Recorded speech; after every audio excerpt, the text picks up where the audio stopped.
نہیں دیتے ہیں تو نیت سے وضو کرنا پڑے گا. اللہ وضو کے لیے پانی نہیں ہے, میں نے وضو کی نیت کر لی ہے, یہ وضو کی نیت ہی ہمارے لیے وضو ہوگی.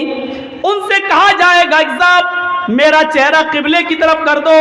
اگر وہ کرتے ہیں تو ٹھیک ہے, نہیں کرتے ہیں تو نیت کرنا پڑے گی. ہاں میرا چہرہ کھلا ہوتا تو قبلے کی طرف کرتا, لیکن میں بندھا ہوا ہوں اس لیے میں اسی طرف رک کر کے نماز پڑھ رہا ہوں. آئے اللہ تو کسی قبلے کا محتاج تو نہیں ہے, تو میری دل کی نیت اچھی طریقے سے جانتا ہے. لیس البر ان تولوا وجوہکم قبل المشرق مغرب, یہ آیت آپ کے ذہن میں آنی چاہیے. لیکن نماز اس وقت بھی پڑھنا پڑے گی. قبلے کی طرف چہرہ نہیں ہے کوئی بات نہیں, جہاں تمہارا چہرہ ہے اس طرف کر لو. اللہ اکبر کہہ کر ہاتھ نہیں اٹھ رہے بندے ہیں تو زبان سے اللہ اکبر کہہ لو. وضو کے لیے پابندی ہے, پانی نہیں دیا جا رہا ہے تو نیت وضو سے کر لو. چہرہ قبلے کی طرف نہیں کرنے دیا جا رہا تو جہاں چہرہ وہیں کر لو, اور الفاظ ادا کرتے رہو. لیکن نماز اس حال میں بھی پڑھنا پڑے گی جبکہ معلوم ہے کہ موت ہمارے سر پہ منڈلا رہی ہے, لیکن اس حال میں بھی نماز تمہارے اوپر معاف نہیں ہے. نماز کا وقت ہو گیا ہے, آپ کو اس حال میں نماز پڑھنا پڑے گی. یہ سختی ہے اسلام میں, لیکن نرمی بھی تو ہے. وضو کے لیے پانی نہیں مل رہا تو یہ نہیں کہا گیا نہیں رسی توڑو کرسی توڑو لیکن لاؤ پانی, نہیں ہے, نیت کر لو. یہ آسانی بھی تو ہے, قبلے کی طرف چہرہ نہیں کرنے دیا جا رہا, کوئی بات نہیں, جہاں چہرہ اسی طرف رک کر کے نماز پڑھو. ہاتھ نہیں اٹھ رہا ہے کوئی بات نہیں, ایسے ہی پڑھو, زبان سے جملے ادا کرو لیکن کرو. یہی تو اسلام ہے. اور کیا ہے اسلام؟ کچھ مسئلے ایسے ہیں. ایک شخص آیا ہمارے پاس, مولانا صاحب میں 25ویں روزے کو اسلام لایا ہوں, مسلمان ہوا ہوں, تو مجھے تو 5 ہی روزے ملے ہیں, میں نے رکھ لیے ہیں, تو کیا جو 25 روزے میرے چھوٹ گئے ہیں کیا وہ مجھے رکھنا پڑیں گے؟ میں نے کہا تمہارے کہاں چھوٹے ہیں؟ گیا پانی ہے, اڑتا ہوا آیا سیدھے چلا گیا. بہت اچھا ناشتہ کھلایا آپ لوگ. چلیے اب سنیے مسئلہ. ایک شخص 25 تاریخ کو 25ویں روزے کو اسلام لاتا ہے. مان لیجیے کوئی غیر مسلم ہے, ہندو ہے, عیسائی ہے, کرسچن ہے, یہودی ہے, جینی ہے, 25 روزے کو اگر مسلمان ہوتا ہے تو کیا 25واں روزہ مسلمان ہوا, 25 چھوٹ گئے, 24 روزے چھوٹ گئے, تو اب اس کو کتنے مل رہے ہیں؟ 25, 26, 27, 28, 29 اور 30 کا چاند ہوا تو 30, 5-6 روزے مل رہے ہیں. تو شریعت یہ کہتی ہے کہ جتنے مل رہے ہیں اتنے ہی رکھے گا. وہ جو اس کے چھوٹ گئے ہیں وہ اس کے تھوڑی چھوٹے ہیں, کیونکہ وہ مسلمان تھا ہی نہیں, اس پر اس وقت اسلام کے قانون نافذ ہو ہی نہیں رہا تھا, اس نے کلمہ ہی نہیں پڑھا تھا. کلمہ تو اس نے 25ویں روزے کو پڑھا ہے, اس لیے جتنے روزے باقی ہیں وہ رکھے گا, اور جو چھوٹ گئے ہیں 24-25 وہ نہیں رکھے گا, کیونکہ اس وقت وہ مسلمان تھا ہی نہیں جب رمضان کا مہینہ آیا. پہلی چیز. دوسری چیز ایک اور سنیے. مان لیجئے 5:30 بجے آپ کے ہاں روزہ افطار ہوتا ہے, سورج 5:30 بجے ڈوبتا ہے, اور کوئی شخص 5 بجے اسلام لا رہا ہے, 25واں روزہ ہے, 5 بجے اسلام لایا, جرجی صاحب میں اسلام اشہد ان لا الہ الا اللہ و اشہد ان محمدن عبدہ و رسولہ, 25ویں روزے کو 5 بجے اسلام لایا ہے, اس کا روزہ یہیں سے شروع ہو گیا ہے. ابھی جو 5 بجے تک جو اس نے کھایا پیا وہ سب معاف, کیونکہ اس وقت تک اس کے اوپر اسلام نافذ تھا ہی نہیں, وہ مسلمان نہیں تھا, اس لیے وہ سب نہیں. 5 بجے اسلام لایا ہے تو 5 بجے سے ہی اس کا روزہ شروع ہو گیا, اسلام کے قانون اس کے اوپر نافذ ہو گئے, اور 5:30 بجے وہ روزہ کھول لے گا اور اس کا یہ روزہ پورا مانا جائے گا.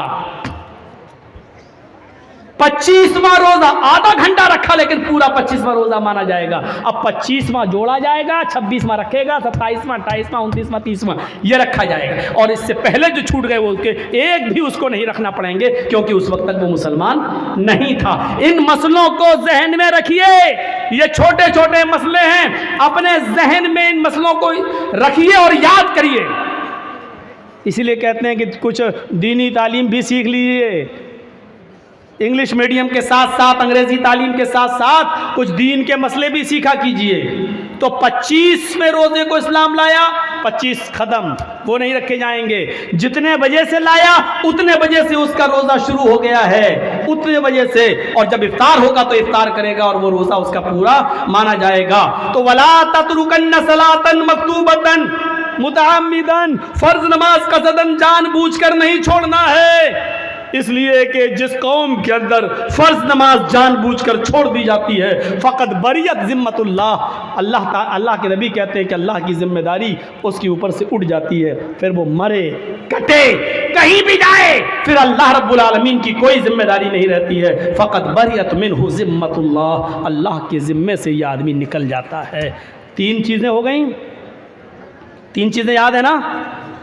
شرک، ماں باپ کی نافرمانی، اور فرض نماز کا قصداً جان بوجھ کر نہ چھوڑنا۔ چوتھی چیز بھی ہمارے سماج کا بہت بڑا حصہ، سنیے گا، وَلَا تَشْرَبَنَّ خَمْرًا فَإِنَّهُ رَأْسُ كُلِّ فَاحِشَةٍ، اور ہرگز کبھی شراب مت پینا۔ اس لیے آگے کا جملہ فَإِنَّهُ رَأْسُ كُلِّ فَاحِشَةٍ، اس لیے کہ یہ ہر گندی چیز کا دروازہ ہے، شراب ہر گندی چیز کا دروازہ ہے۔ یہ جملہ بڑا خطرناک ہے جو اللہ کے نبی نے کہا کہ شراب مت پینا، یہ تو ٹھیک ہے، لیکن شراب ہر گندی چیز کا ٹھکانہ ہے، ہر گندی چیز کی جڑ ہے۔ یہ جملے بڑے قابل غور ہیں۔ سنن نسائی کی حدیث کی کتاب ہے، ایک حدیث کی کتاب ہے سنن نسائی، اس میں ایک واقعہ آیا ہے بنی اسرائیل کا۔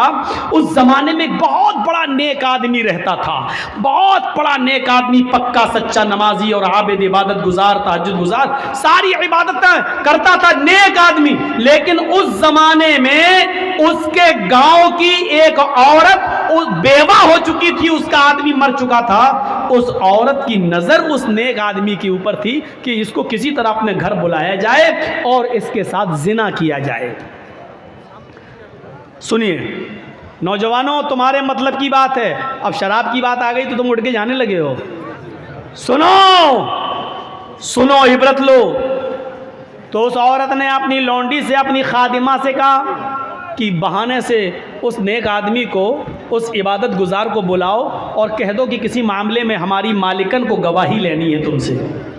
بیچارے کو بلایا گیا، وہ نیک آدمی، اور سنو، تہجد گزار، نمازی، 5 وقت کا عبادت گزار، وہ آدمی اس لیے آ گیا کہ اس عورت کو کسی معاملے میں ہماری گواہی چاہیے، جو سچی گواہی ہوگی میں دے دوں گا، جو معلوم ہوگا وہ میں بتا دوں گا، اور جو نہیں معلوم ہوگا اس سے میں اجتناب کر لوں گا۔ یہ شخص نیک عبادت گزار وہاں جاتا ہے، اور جانے کے بعد اس لونڈی نے ایک دروازہ کھولا، دروازہ جیسی اندر گئی ان کو لے کر، یہ دروازہ بند ہو جاتا ہے۔ وہ کہتی ہے اگلے والے دروازے میں چلو، دوسرا دروازہ کھلتا ہے، یہ نیک آدمی دوسرے دروازے میں جاتا ہے، دوسرا دروازہ اپنے آپ بند ہو جاتا ہے۔ کہتی ہے آگے والے دروازے میں ہماری مالکن ہے، یہ تیسرے دروازے میں داخل ہوتا ہے، تیسرا دروازہ بند ہو جاتا ہے۔ اسی طریقے سے وہ 4 یا 5 دروازے کے بعد وہ اس لڑکی کی مالکن کے پاس پہنچ جاتا ہے، جو حسن و جمال کی دیوی تھی، بڑی خوبصورت تھی، اور جس کا پتی مر چکا تھا، جس کا ہسبینڈ مر چکا تھا۔ کیا دیکھتا ہے یہ نیک آدمی، یہ عبادت گزار آدمی، اس عورت کے پاس ایک خوبصورت لڑکا بھی بیٹھا ہوا ہے، چھوٹا سا بچہ ہے، تقریباً 4-5-6 سال کی، 7-8 سال کی عمر ہوگی، اس سے زیادہ نہیں۔ خوبصورت بچہ اس کے پاس ہے، اور شراب کا ایک پیالہ بھی اس کے پاس رکھا ہوا ہے، اور چھری بھی رکھی ہوئی ہے۔ اس عورت نے کہا دیکھو، میں نے کسی گواہی کے لیے تمہیں نہیں بلایا ہے، میں نے تمہیں صرف اس لیے بلایا ہے کہ ادنو منی، میرے قریب ہوئیے اور میرے ساتھ زنا کیجئے، مجھے تم سے اپنی پیاس بجھانی ہے۔ اس آدمی نے اپنے دونوں ہاتھوں کو کان پہ رکھا اور کہنے لگا واللہ یہ کام مجھ سے نہیں ہو سکے گا، تمہیں معلوم ہے کہ میری پوری زندگی عبادت میں گزر گئی ہے، مجھے دھوکے سے یہاں بلایا گیا ہے۔ اس عورت نے کہا ہاں یہی سمجھو، کہ مجھے دھوکے سے بلایا گیا ہے، میں نے آپ کو بلایا ہے، اب آپ کے پاس 3 آپشن ہیں، ان میں سے ایک کام کریے آپ، نہیں تو زندہ نہیں جا سکتے آپ یہاں سے۔ پوچھنے لگا کہ دوسرا آپشن بتاؤ۔ اس نے کہا میں 2 آپشن اور دیتی ہوں، یا تو میرے ساتھ زنا کیجئے، زنا نہیں کر سکتے تو یہ چھری اٹھائیے، اس خوبصورت جو بچہ بیٹا 7-8 سال کا، اس بچے کو قتل کیجئے، یا تو میرے ساتھ زنا کیجئے یا اس کے ساتھ اس کو قتل کیجئے۔ اس نے کہا قتل بھی بہت بڑا گناہ ہے، میں یہ بھی نہیں کر سکتا۔ پھر اس نے کہا کہ اگر قتل بھی نہیں کر سکتے ہو تو پھر یہ شراب کا پیالہ جو رکھا ہوا ہے، شراب کے پیالے کو پی لیجئے۔ اس نے جب دیکھا کہ میرے بچنے کا کوئی راستہ نہیں، تو وہی معاملہ تھا، بڑے گناہ سے بچنے کے لیے چھوٹا گناہ کر لیا جائے اپنی جان کو بچانے کے لیے۔ یہاں تو شرک کرنے کو بھی نہیں کہا جا رہا ہے، صرف شراب پینے کے لیے کہا جا رہا ہے۔ چلو زنا کرنے سے اور قتل کرنے سے بہتر ہے کہ شراب کا پیالہ اٹھا کر پی لیا جائے۔ لہذا اس نیک آدمی نے شراب کا پیالہ اٹھا کر پی لیا۔ شراب کا پیالہ اٹھا کر پی لیا تو اس کو تھوڑا مزہ آ گیا۔ شراب کا جیسے ہی ہلکا سا غنود کی طاری ہوئی، اس عورت نے دوسرا پیالہ شراب کا بھر دیا، کہا کہ ایک اور پی لو۔ اس نے کہا جب ایک پی لیا ہے تو دوسرا پینے میں کیا؟ اس نے دوسرا بھی پی لیا۔ اس نے ایک اور پلایا، اس نے تیسرا بھی پی لیا، اور پھر شراب کے نشے میں دھت ہو کر اس نے اس کے ہاتھ میں چھری پکڑا دی۔ یہ آدمی شراب کے نشے میں تھا، اس لیے شراب تو پی چکا تھا، اس نے اس بچے کو قتل بھی کر دیا۔ شراب کے نشے میں آ کر اس لڑکے کو جو 7-8 سال کا بچہ تھا خوبصورت، اس بچے کو اس نے قتل بھی کر ڈالا۔ اور پھر شراب کے نشے میں اس عورت نے اس کے دونوں ہاتھ پکڑ کے اپنے اوپر اس کو سوار کر لیا، اور اس نے شراب کے نشے میں اس عورت کے ساتھ زنا بھی کر ڈالا۔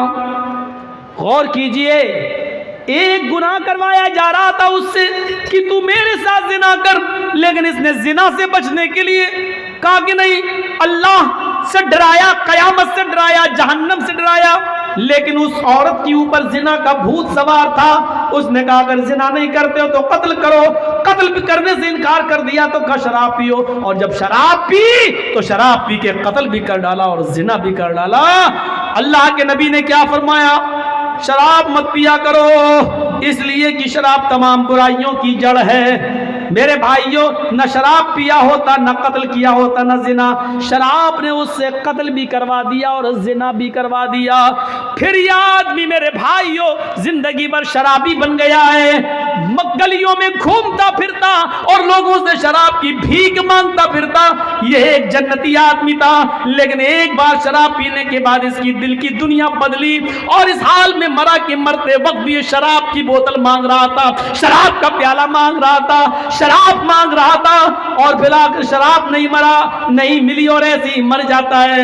اندازہ لگائیے کہ ایک پیالے شراب نے اس آدمی کی زندگی کو کیسے بدل دیا، ایک جنتی انسان کو جہنمی انسان کیسے بنا دیا۔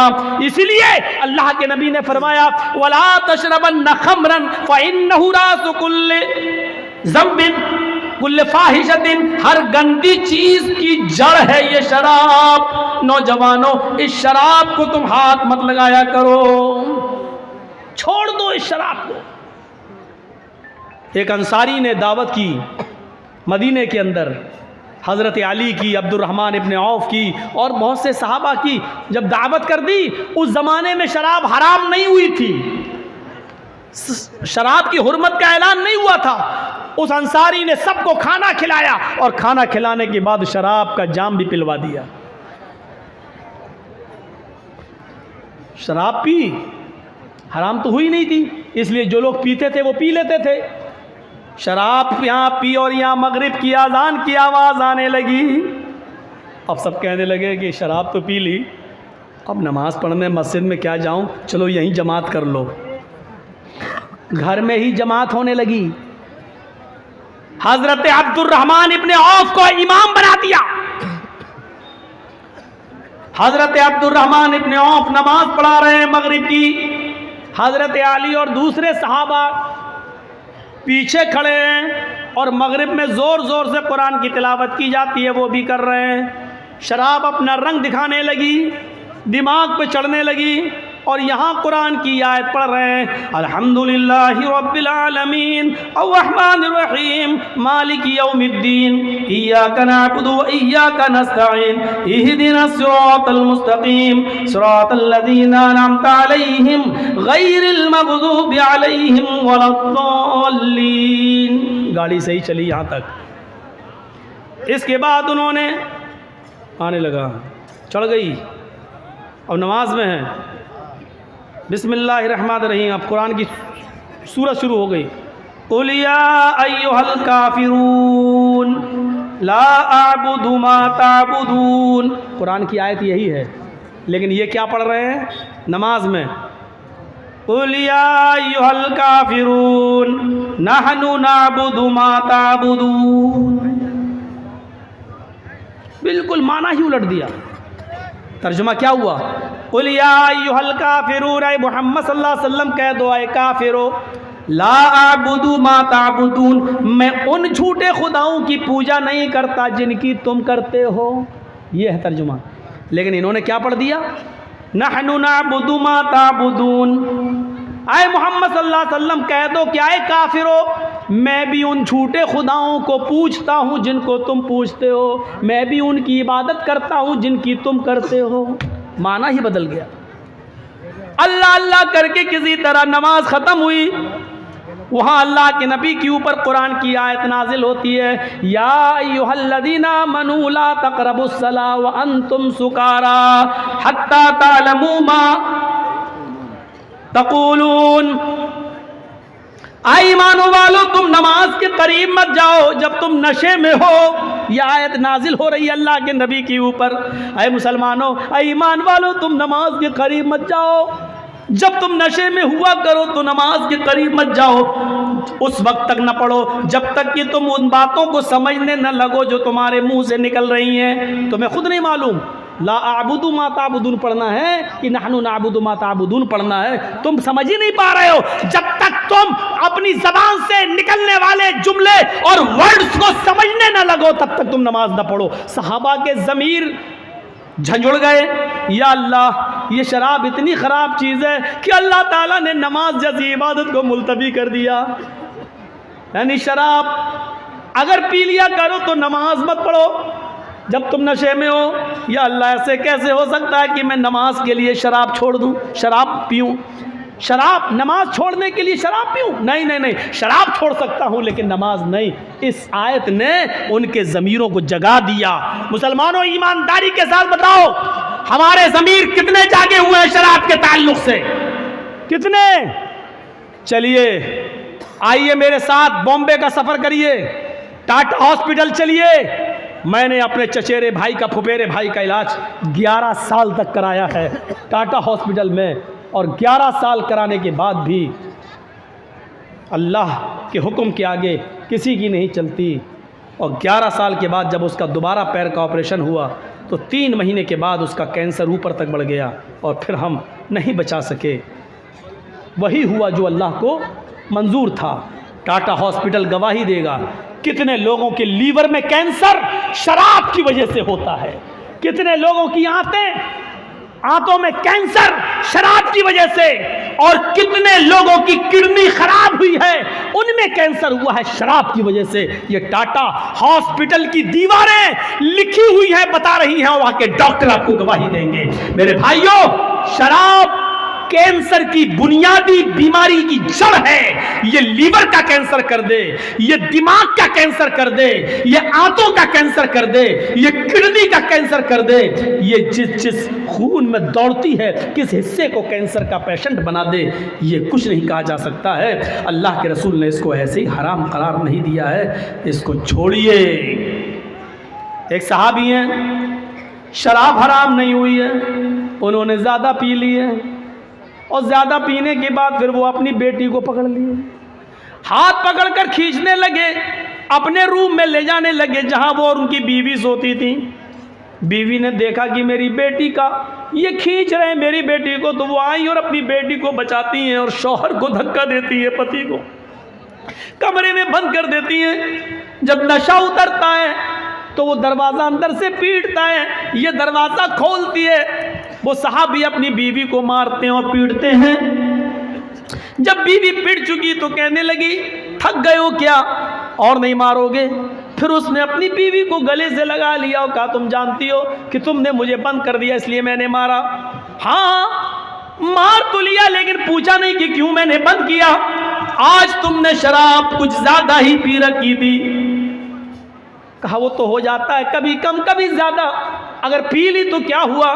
نہیں میرے ہسبینڈ، نہیں میرے پتی، آپ نے آج اتنی پی لی کہ آپ بیوی میں اور بیٹی میں انتر نہیں کر سکے، فرق نہیں کر سکے۔ آپ نے اپنی بیٹی کا ہاتھ پکڑ کر کھینچنا شروع کر دیا، اس کے ساتھ گندا کام کرنے کا ارادہ کر لیا۔ اگر میں وقت نہ آتی تو بیٹی کی عزت لٹ جاتی، بیٹی کی عزت تار تار ہو جاتی۔ صحابی یہ جملہ سنتے آنکھوں میں آنسو آ جاتے ہیں، زاروں کی تار روتے ہیں، آسمان پہ نظر ڈالتے ہیں کہ اللہ یہی جملے سننے کے لیے تو نے مجھے زندگی دی ہے، کیا یہی مجھے سننا باقی رہ گیا تھا؟ یہ زمین پھٹ جاتی، میں زمین میں دھس جاتا، آج کے بعد کون سا چہرہ لے کر میں اپنی بیٹی کے سامنے آؤں گا؟ پھر کہنے لگے اللہ تو گواہ رہنا، آج کے بعد میں شراب کو ہاتھ نہیں لگاؤں گا۔ جب شراب حرام نہیں ہوئی تھی، شراب پینے کی گنجائش موجود تھی، جب حرام نہیں ہوئی تھی تو لوگ اس کا نقصان دیکھ کر ہمیشہ چھوڑنے کی نیت کر لیتے تھے، قسم کھا لیتے تھے کہ ہم اس کو ہاتھ نہیں لگائیں گے۔ نوجوانوں جب حرام نہیں ہوئی تب لوگ اس کو چھوڑنے کی قسم کھا لیتے تھے، تمہارے نبی نے اس کو حرام قرار دیا ہے، حرام قرار دیا ہے۔ جیسے سور کا گوشت حرام ہے، جیسے گدھا حرام ہے، جیسے کتے کا گوشت تم نہیں کھا سکتے ہو یہ حرام ہے، اسی طریقے سے شراب حرام ہے۔ تم کیسے پی لیتے ہو، کیسے تمہارے حلق کے نیچے اتر جاتی ہے؟ قرآن اس کو شیطان کی گندگی کہتا ہے، انما الخمر والمیسر والانصاب والازلام رجس من عمل الشیطان۔ شراب، جوا، آستانوں کے نام پہ پھال چڑھائے ہوئے پھال، تیروں کے پھال، جوا اور انصاب، ازلام اور پانسے کے تیر، یہ ساری کی ساری چیزیں رجس من عمل شیطان، شیطان کی گندگی ہیں۔ اللہ نے یہ نہیں کہا حرام، رجس من عمل شیطان، شیطان کی گندگی ہیں۔ ایک انسان اپنی گندگی نہیں کھا سکتا ہے، دوسرے کی گندگی کھانا تو بہت دور کی بات۔ آپ نے یہاں لیٹرین کی کھا کے دکھاؤ، نہیں کھا سکتے ہو۔ آپ اپنی گندگی نہیں کھا سکتے ہو، دوسرے کی تو بہت دور کی بات۔ اللہ نے کہا یہ سب چیزیں حرام نہیں، رجس من عمل شیطان، شیطان کا پائخانہ ہے، شیطان کی گندگی ہے، شیطان کی لیٹرین ہے، کھاؤ۔ کتنا کھاؤ گے؟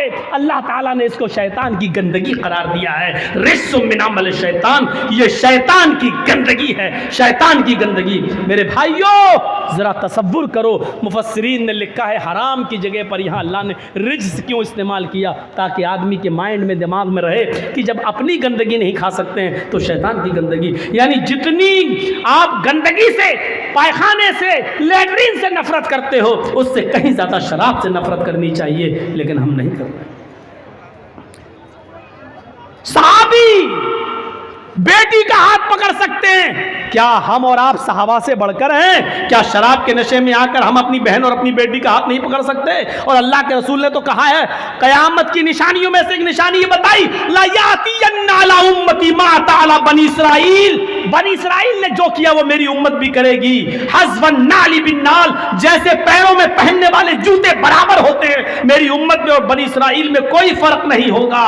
یہاں تک کہ اگر ان میں سے حتی ان کان منہم من اتی علی امہ علانیۃ، اگر ان میں سے کسی ایک نے اپنی ماں کے ساتھ زنا کیا ہوگا تو میری امت میں لکان فی امتی من یصنع ذلک، تو میری امت میں بھی ماں، بہن اور بیٹی کے ساتھ زنا کرنے والے لوگ پیدا ہوں گے۔ یہ ماں اور بہن بیٹی کے ساتھ زنا کہاں کیسے ہوگا؟ یہی شراب ہے جس کا نشہ ہمیں اپنی بہن کے ساتھ زنا کرنے پر مجبور کرے گا، ہمیں اپنی بیٹی کے ساتھ زنا کرنے پر مجبور کرے گا۔ کون نوجوان ہوگا جو شراب کے نشے میں اپنی بیٹی، اپنی بہن اور اپنی